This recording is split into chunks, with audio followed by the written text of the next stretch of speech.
Okay, we're with Neal Preston, Part 2, February 13th, Oh, 2018.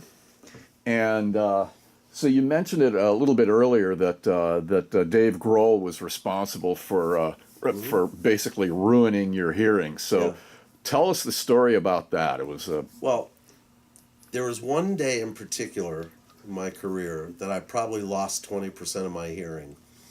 And it's thank you to the Foo Fighters and Dave Grohl.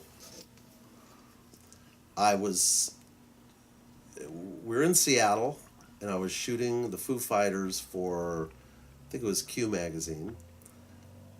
And this is the mid-90s. So you had Pat Smears.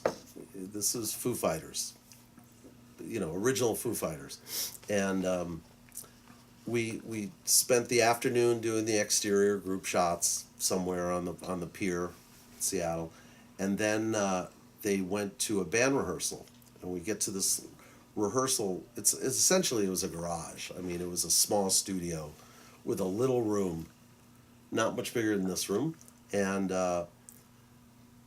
the band's equipment's in there, and they walk in, and I'm going to shoot some pictures of them rehearsing. And right before I go into the room, Rhodey taps me on the shoulder and says, "Here, you might want these earplugs." And I go, "No, because I can't shoot with earplugs.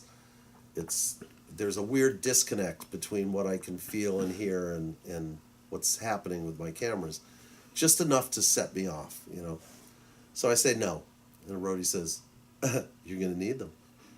I said, No. And Rhodey says, "Take them." And now I'm a little pissy. Don't you know who I work with? And I rarely do that stuff, but Led Zeppelin and The Who and Kiss and this and that. And he says, "As you wish." And they throw me in the room, close the door, and the band starts playing.